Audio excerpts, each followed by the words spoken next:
जिसे जो करना होगा वो करेगा, चाहे दिमाग कितना भी डाइवर्टेड ही क्यों ना हो। हमारा ही दिमाग हमारे लिए भी काम करता है, लेकिन हमारे अगेंस्ट भी काम कर सकता है। पढ़ते समय या तो वो आपको सोने के लिए मजबूर कर देता है, या फिर एक ऐसे काम की याद दिला देता है जो इंपॉर्टेंट नहीं है। जिनका लोग मजाक उड़ाते थे, उन्होंने दुनिया के टफेस्ट रनर, टफेस्ट मैराथन में लोगों को पीछे छोड़ दिया, और हम एक छोटे से टफ एग्जाम से घबरा जाते हैं। लेकिन अगर इन तीनों को एस्केप कर दिया तो भाई साहब अनबीटेबल बन जाओगे। आओ एक एक करके इनके बारे में बात करते हैं। जब तुम अभी पढ़ाई नहीं कर पा रहे तो जिंदगी में क्या करोगे? अपने बड़े भाई बहन को देखो, तुमसे कितनी ज्यादा मेहनत कर रहे हैं। जब वो कर सकते हैं तो तुम क्यों नहीं कर सकते? ये बातें मैं नहीं, आप सभी ने अपने जीवन में कभी ना कभी जरूर सुनी होंगी अपने घर वालों से। सीखना है तो कुछ सीख इससे। येल की स्कॉलरशिप मिली है इसको, स्कूल टॉपर है, और तुझसे पास होने की उम्मीद करना भी बेकार ही है। ये सुन के एक कैटेगरी का बच्चा वो है जो एक्शन लेता है और उनको गलत प्रूफ करता है, और एक होते हैं दूसरी कैटेगरी वाले बच्चे जो एक कान से बात को सुनते हैं और दूसरे से निकाल देते हैं। और जेन्युइनली स्पीकिंग, मुझे दूसरी कैटेगरी वाले बच्चों से प्रॉब्लम है, जिनमें बहुत ज्यादा क्षमता, पोटेंशियल होने के बावजूद भी वो कुछ नहीं करते हैं। अगर आप भी दूसरी कैटेगरी वाले बच्चे हैं जो रोज डांट भी खाता है, लोगों की बातें भी सुनता है, लेकिन फिर भी रोज कंसिस्टेंटली पढ़ने नहीं बैठ पाता है, तो ये वीडियो जेन्युइनली आपके लिए, गलती से भी बंद मत कर देना। इस वीडियो को देखने के बाद आपको मोटिवेशन की तलाश में नहीं जाना होगा। आप रोज अलग अलग जगह पर जाके मोटिवेशन नहीं ढूंढोगे।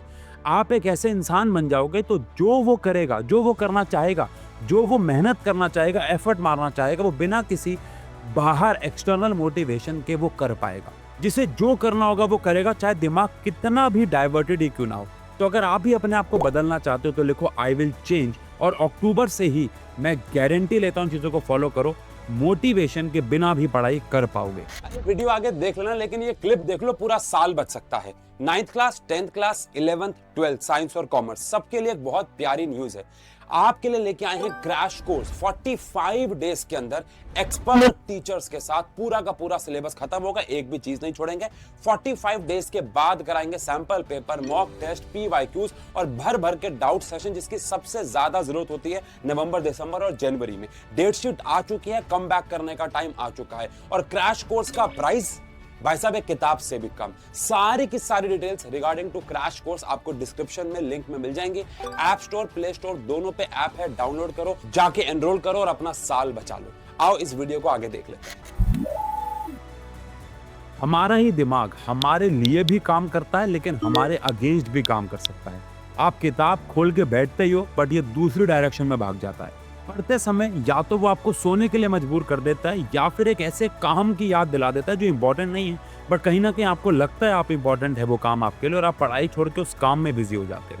तो अगर आपको इस माइंड ट्रैप से बाहर निकलना है तो आपके अपने दिमाग को आउटस्टैंड करना होगा। ये आसान तो नहीं होने वाला जेन्युइनली स्पीकिंग, लेकिन बहुत कुछ साइंटिफिकली प्रूवन चीज़ों के बारे में बात करूंगा जिनको फॉलो किया तो दिमाग एक प्रकार से रिवायर्ड हो जाएगा आपका, और आप आउटस्टैंड कर पाओगे। इससे पहले मैं इस टॉपिक पे आऊं, मुझे एक बात बताओ, इस चैनल पे 85% जनता वीडियोस तो देखती है, बच्चे वीडियोस तो देखते हैं, लेकिन सब्सक्राइब नहीं कर रखा आपने।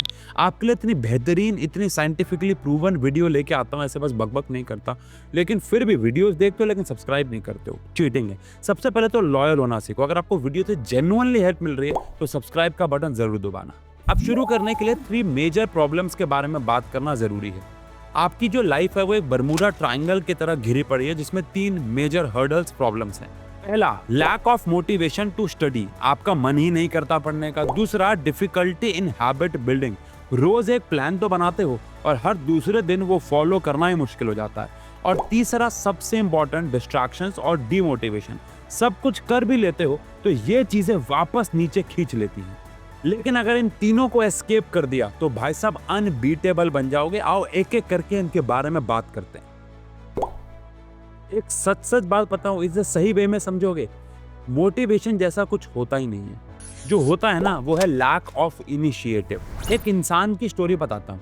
इसने अपनी लाइफ में बहुत सारी प्रॉब्लम्स को झेला। एब्यूसिव फादर जो कि उसके साथ बुरा भला करते थे, गरीबी उसने देखी, रंग के ऊपर, उसके स्किन के कलर के ऊपर भेदभाव किया जाता था। स्कूल में बिलो एवरेज स्टूडेंट होने की वजह से कहीं हद तक उसके टीचर्स ने उसको डम तक बोला। और इससे भी बुरी बात, उनके 300 पाउंड का वजन जिसकी वजह से उनको हेल्थ इश्यूज तो था ही, लेकिन कहीं ना कहीं लोग भी मजाक उड़ाते थे। ये कोई और नहीं बल्कि डेविड गॉगिंस हैं, जिन्होंने अपने ऊपर, अपनी लाइफ के ऊपर एक किताब लिखी थी, यू कांट हर्ट मी।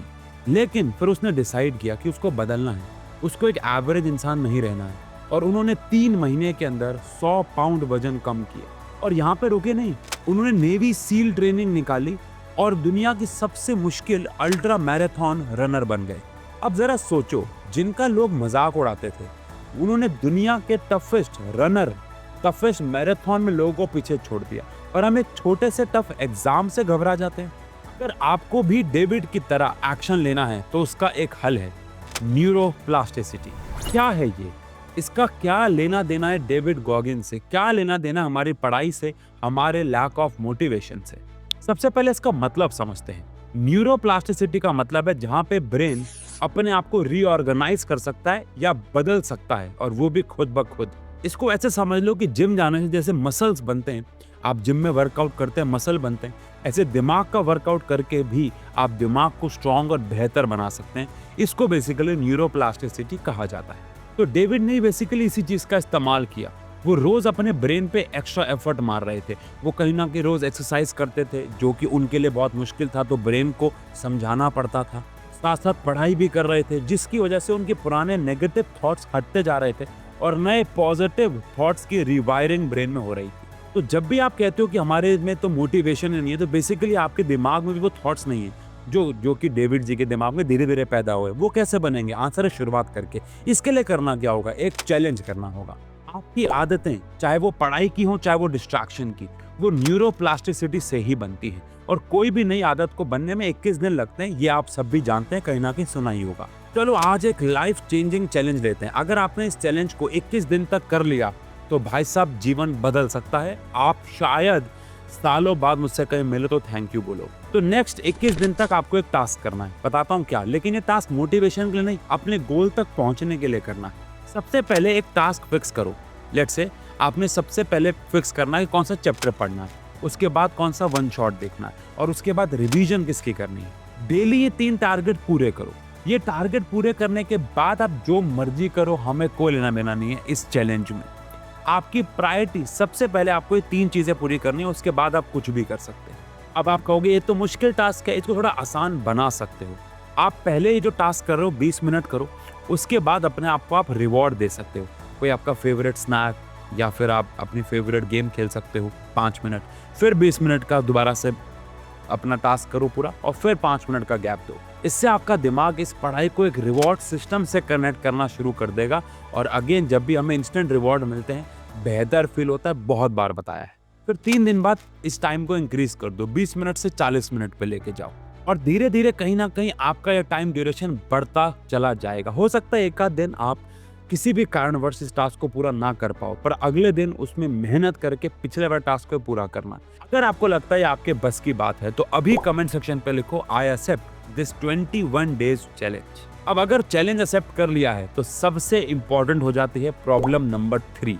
सबसे बड़ा डिस्ट्रैक्शन क्या है? आपका मोबाइल फोन है। भाई देखो, जब भी हम कोई बेहतरीन काम करने जाते हैं तो रुकावटें आती हैं, और असली खिलाड़ी वही है जो रुकावटों को ओवरकम करता है। मैंने अपनी लाइफ में इस फोन के डिस्ट्रैक्शन को कम करने के लिए 2 आवर बैन चैलेंज लिया था। मैं जब भी कोई इंपॉर्टेंट टास्क करता था, लेटर से कोई किताब पढ़ रहा होता था, तो मैंने अपने आप को इस 2 आवर बैन चैलेंज में कैसे इंडल्ज किया। बड़ा इंटरेस्टिंग है। आपको ये चैलेंज एक्सेप्ट करना होगा। एक और चैलेंज, अगर आप कोई भी पढ़ाई करने जा रहे हैं लेट्स से, तो आपको ये चैलेंज लेना है कि आप उससे 1 घंटा पहले फोन नहीं चलाएंगे, डिजिटली किसी भी चीज़ से कनेक्टेड नहीं होंगे, और 1 घंटा पढ़ने के बाद भी नहीं होंगे। लेट अस सपोज आप 1 घंटा ही पढ़ते हैं, तो 1 घंटा पढ़ने से पहले और 1 घंटा पढ़ने के दौरान और 1 घंटा पढ़ने के बाद, टोटल 3 घंटे हो गए। मतलब कोई भी इंपॉर्टेंट टास्क से 1 घंटा पहले और 1 घंटा बाद आप कुछ भी नहीं चलाओगे, और यकीन मानो जो भी उस 1 घंटा में पढ़ रहे होगे ना, फोकस बहुत ज़्यादा होगा, क्योंकि हम इंस्टेंटली डिजिटली चीज़ों को कंज्यूम करने के बाद पहुंच जाते हैं कहाँ पे, किसी भी चीज़ को देखने के लिए, और फिर वहाँ पे क्या होता है, हमारे दिमाग में वही डिजिटल चीज़ें चल रही होती है जो हम देख के जस्ट आए होते हैं, और जस्ट पढ़ने के बाद अगर हम उसे खोल लें तो वहाँ पे भी आपका फोकस लेवल कम हो जाता है, और आप लॉन्ग टर्म मेमोरी में चीज़ों को स्टोर नहीं कर पाते। तो प्रॉमिस करो, इसको फॉलो करो। और मैं तो कहूँगा डिजिटल बैन के अलावा आप फिजिकल बैन भी लगा सकते हो, जिसका मतलब है आप 1 घंटा पहले दोस्त से मिलोगे भी नहीं, फोन पे बात भी नहीं करोगे, और 1 घंटा बाद भी। यकीन मानो आपको मजा आने लग जाएगा इसमें। लेकिन ये सारी चीजें करने के साथ साथ आपको अपने आप को भी एक रियलिटी चेक जरूर देना है, क्या मैं जेन्युइनली मेहनत कर भी रहा हूँ कि नहीं कर रहा हूँ। शीशे के सामने अगर आप रोज 1 मिनट खड़े होके अपने बारे में सच भी बोल दोगे ना, इससे बड़ी मोटिवेशन भी कुछ नहीं है। होप आप इन चैलेंजेस को फॉलो करेंगे और इस बात की गहराई को समझेंगे, इसकी इंपॉर्टेंस को समझेंगे। बाकी आप सभी को आपके एग्जाम्स के लिए best of luck. I hope आप इन तीनों प्रॉब्लम से जल्द बाहर निकलें। Love you.